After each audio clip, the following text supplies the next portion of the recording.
Have you ever felt? Are you listening? Ежелгі адамдарда ғылым дамымаған соң жерден әрі еңсер алған жоқ.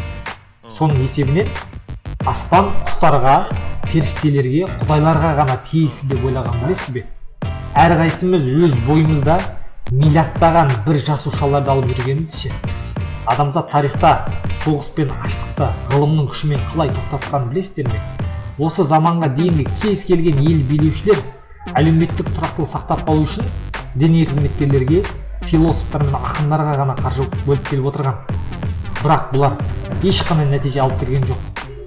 Біз сеніп жүрген ақиқат деп ойлап жүрген аңыздар, яғни соның ішінде діндер, басқа да идеология болсын, ғылым күшейе бастағанда өтірікке аяла бастаған білесіз бе? Осы сұрақтар сізді толғандырса, осы шығарылымның жауабын табатын боласыздар.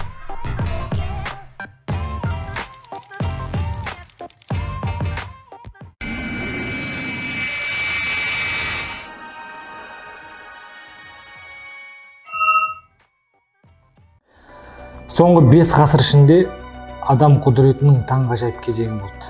Осыдан 5 ғасыр бұрын әлемде 500 миллионға жуық адам болатын, ал қазір 7 миллиардтан асып отыр. Сол кездегі өндірілетін өнім мен жұмсалатын қызметтің құны бүгінгі күнмен санағанда 200 миллиард долларды құрайды.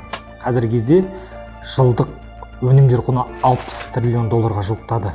5 ғасыр бұрын адамзат күніне 3 триллион калория энергиясын тұтынған, ал қазір 1,5 триллион калория тұтынады. Жер тұрғындары 14 есе, өндіріс 240 есе, энергия тұтыну 115 есеге ұлғайған. Осыншама прогресс ғылымның арқасында болып отыр. Қазіргі кездегі әскери кемесі мен Колумб кезіндегі әскери кемесін салыстырып қарауға да келмейді. Қазіргі кеме санаулы секундта бір құрлықтың тас-талқан шығарады. Қазіргі кездегі компьютер орта ғасырда бүкіл кітапхананың қолжазбаларын сақтай алады. Қазіргі ірі бір банк осы кезге дейінгі патшалықтардың жинаған қаржысын сақтай алады. 15 ғасырдағы тұрғындарда 100 мыңнан асатын қалалар болған жоқ. 16 ғасырға дейін ешбір адам әлемді шыр айналып саяхаттаған емес. 1522 жылы Магелланның кемесі 72 мың шақырымды 3 жылда жүзіп өтті. Бүгінгі орташа дәулетті кез келген адам еш қиналмастан жер шарын 48 сағат ішінде айналып өтеді. Ертедегі адамдар жерден әрі еңсере алған жоқ. Әуе кеңістігі құстарға, періштелерге, құдайларға ғана тиесілі деп ойлады. Ал 1969 жылы 29 шілдеде адамдар айға қонды. Эволюцияның 4 миллиард жылында ешбір организм жер атмосферасынан шығып айға барған емес. Адамдар өз тарихында ғаламшардың 99,99% пайызы микроорганизмдерден тұратын білген жоқ. 1674 жылы ғана микроорганизмдерді тұңғыш көруге мүмкіндік болды. Антон Левенгук су тамшысын қолдан микроскоппен қарағанда су тамшысында құжынаған титімдей тіршілік иелерін көрді. Әрқайсымыздың бойымызда миллиардтаған бір жасушалар өмір сүріп жүр. Бүгінде дәрі-дәрмек пен паразиттерді өлтіретін бактерияларды көктен сұрамаймыз. Өзіміз қолдан жасаймыз. Ал ең маңызды жаңалық 1945 жылы болды. 16 шілде күні таңғы сағат 5-тен 29 минут 45 секундында америкалық ғалымдар Нью-Мехико штатында алғашқы атом бомбасын жарды. Осы сәттен бастап адамзат тарих жүйесін өзгертіп қана қойған жоқ, оны мүлдем тоқтата алатын мүмкіндікке ие болды. Иә, мемлекет ғылымға қаржы бөлді, бірақ мақсат ғылымды дамыту емес, қолда барды сақтап қалу ғана еді. Осы заманға дейін кез келген билеушілер, ел билеушілері әлеуметтік тұрақтылық сақтап қалу үшін діни қызметкерлерге, философтар мен ақындарға ғана қаржы бөліп келіп отырған. Бірақ бұлардан ешқандай нәтиже шыққан жоқ. Олардан нәтиже де күткен жоқ. Егер адамдар тек жазалаудан қорқып дейді, сый үшін жүрсек, демек біз шын мәнінде ез екенбіз деген Альберт Эйнштейннің сөзі бар. Соңғы жылдардағы ғылыми зерттеулер адамдардың тынысын кеңейтті. Бұл соғыр сенім емес екен. Байлар мен билеушілер ғылымға ақшаны сала бастады. Егер ғылымға күш жігерді салмағанымызда, айға дейін жетіп, микроорганизмдер табиғатын зерттеп, атомды ыдыратуды меңгере алмас едік. Адамдар мифтер ойластыра бастаған кезден ақ ғаламның жұмбағын шешуге бас қатырып келді. Біріншіден, біз сеніп жүрген ақиқат деп ойлап жүрген аңыздар, яғни соның ішінде діндер, басқа да идеология болсын, ғылым күшейе бастаған кезде өтірікке айнала бастады. Екіншіден, тәжірибелер мен бақылаудың арқасында және математикалық әдістерді қолдана отырып, ақиқатқа қол жеткізе бастадық. Ғылымның ғажайыбы мынада.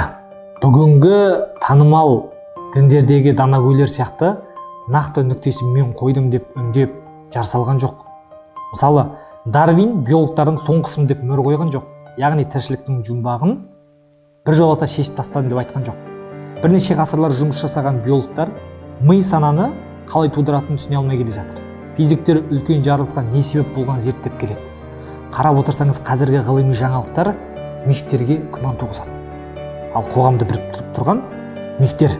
Бұрынғылармен салыстырғанда қазіргі мәдениет, қазіргі қоғам қараңғылығын көбірек мойындайды. Менің өзім де іздеген сұрақтарымның біреуінде діннен немесе дәстүрімізден тапқан жоқ. Жауаптарды логикасы мен тәжірибесі бар ғылымнан ғана іздеу керек екенін түсіндім. Жауабын тек ғылымнан таптым. Эйнштейннің тағы бір мысалы бар. Өмір сүрудің екі қана жолы бар дейді. Біріншісі, ешқандай тылсымға күштерге сенбей, екіншісі, жан-жағының бәрі тылсымға толы деген түсінікпен. Мен соның біріншісін таңдадым. Жаңа замандағы ғылымдарда догмалар жоқ. Деректерді жинауға тек математика құралдары және керекті мәліметтері ғана керек. Тарихтан белгілі, адамдар керекті білімді Исадан, Буддадан, Конфуций мен Мұхаммедтерден келеді деп сенді. Ежелгі адамдар ғылымның сырларын түсіну үшін мифтерге арқа сүйеді. Ал жаңа замандағы ғылым математика тілін пайдаланады. Библиядан, Құраннан, Веддадан немесе Конфуций еңбектерінен теңдеулерді, кестелер мен формулалар таба алмаймыз. Қасиетті кітаптарымыздың әлемнің ортақ заңдарын түсіндірген кезде математикаға емес, аңыздар мен хикаяларға сүйенеді. Мысалы, манхейліктерін түсініп алайықшы, әлем ізгілік пен жауыздықтың арасындағы ұрыс алаңы. Зұлым күштер материяны жаратты, ал ізгіліктер рухты жаратты деп түсінеді. Адамдар ізгі күшті қолдап, жауыздыққа қарсы шығу керек деп түйіндеген. Бірақ Мани пайғамбар екі жақтың күшін салыстыра отырып математиканың формуласын тапқан жоқ қой. Ал ғалымдар нақ осындай есеп шығарумен айналысты. Мысалы, 1687 жылы Исаак Ньютон табиғи философияның математикалық бастауын атты кітабын жариялады. Бұл қозғалыс пен өзгеріс теориясы. Маңыздылығы ағаштан үзіліп түскен алмадан бастап аспанда құлдилай аққан жұлдызға дейінгі бүкіл дененің қозғалысын математикалық заңмен түсіндіріп береді. Физикадағы кезекті революция, салыстырмалық теориясы және квантты механиканың пайда болуы. Ғылымда формулаға бағынбайтын салалар да бар. Бірақ математикалық әдістен ешкім бас тартқан жоқ. Соның арқасында математиканың жаңа саласы, статистика саласы келді. Дамыды. 1944 жылы шотландық екі қызметкерді алайын, Александр Вебстер мен Роберт Уэллс. Жесірлер мен жетімдерге арналған зейнетақы қамтамасыз ету үшін сақтандыру қорын ашуды ойлады. Идеясы болды.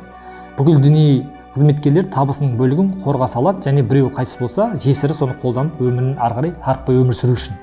Ол үшін не істеу керек?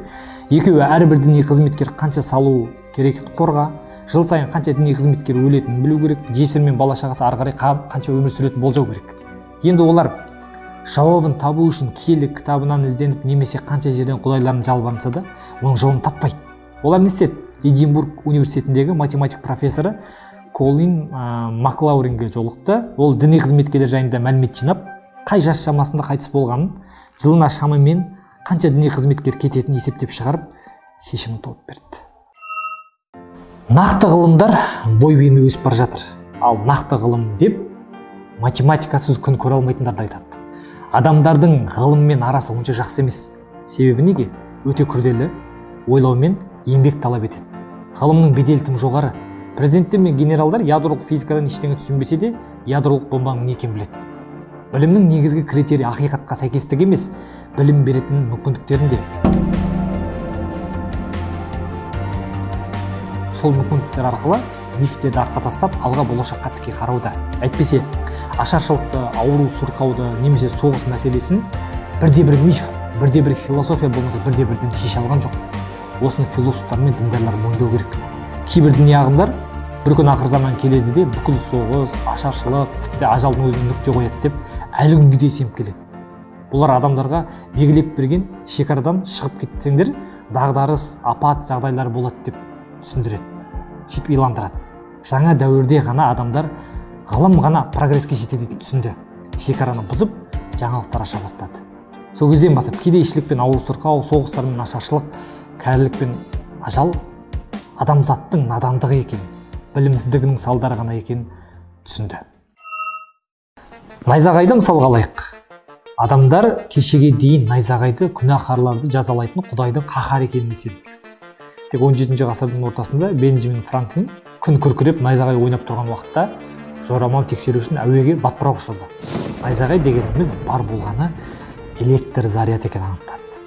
Франклин найзағай тартқышты ойлап тауып, қаһарлы Құдайдың қаруын тартып алды десек те болады. Тағы бір мысал, көптеген мәдени ортада кедейшілік деген ұғым бар. Адамдар құтыла алмай жүрген дейді. Көп діндерде, мысалы, Исаның өсиетін алайық, қалаған кезде кедейлер әрқашан табылады. Қайырымдылық жасай аласыңдар. Ал мен әр кезде таба алмайсыңдар дейді. Бүгінгі күнде жер бетінде христиандардың көпшілігі бұл тәсілді қолдамайды. Неге? Себебі агрономия, экономика, медицина жаңалықтары кедейшілікті жоюға қабілетті. Әлемнің біраз елдері кедейшілікті құтылған. Күні кешеге дейін табиғи апаттар мен адам өз қолымен жасаған апаттар миллиондаған халықты құрдымға жіберді. Ал бүгінгі күнде әр адамның жеке басын сақтандыратын денсаулық болсын, зейнетақы болсын, толып жатқан ұйымдар бар. Бір аймаққа қауіп төнсе бүкіл әлем көмекке келеді. Ал бұл ғылым мен білімнің арқасында екенін сезіп біліп отырған ешкім жоқ. Әлемде әлі кедейшілік пен тақсырет түгелмен жоғалып кеткен жоқ. Бірақ әлемге қазір аштан өлу қатер емес, семіздіктен өлу қаупі төніп тұр. Ғылым мен техника мәселелердің шешімін табады. Ғалымдардың өз ісімен айналысуға тек қана мүмкіндік беру керек. Әл-Фараби айтпақшы, сонда ғана жұмақты жерден жасай аламыз. Экономиканың көмегіне тоқталсақ, соңғы 500 жыл ішінде ғылым зерттеулерге миллиардтап қаржы салудың арқасында ғажайыптар жасады. Галилео Галилейден бастап Христофор Колумб, Чарльз Дарвиннен көрі ғылымды жасаған миллиардтар. Осы үшін данышпан дүниеге келмесе де, олардың жаңалығын басқа біреулер ашар еді. Мысалы, Дарвин тумаса, эволюция теориясының авторы Альфред Рассел болуы мүмкін. Бірақ ғылымға үнемі қаржы салмаған.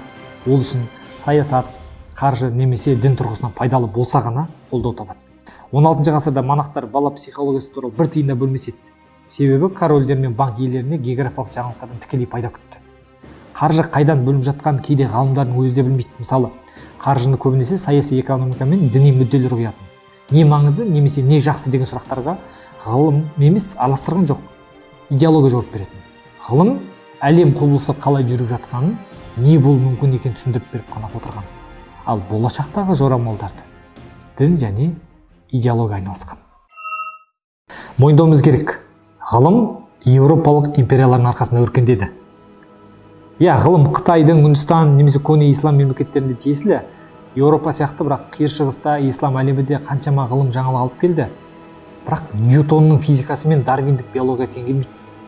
Ислам арабтардан бастау алғанымен, оны көпке көтерген түріктер мен парсылар. Сол сияқты жаңа замандағы ғылымды Еуропа салғанымен барлығы ұлтқа ортақ. Бұрын империялар жер аумағы ұлғайған сайын өз дүниетанымдарын таратуға тырысты.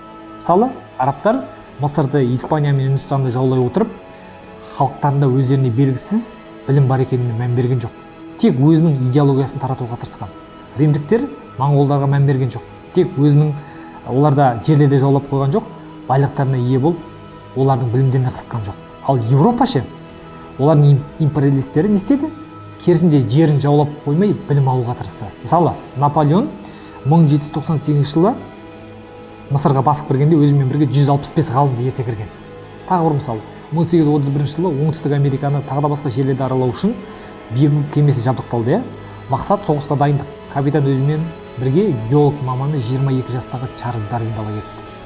Дарвин ол кезде діни оқуды оқып жүрген, бірақ оны Библиядан көрі идеологияны басқа да ғылым салалар қызықтырған.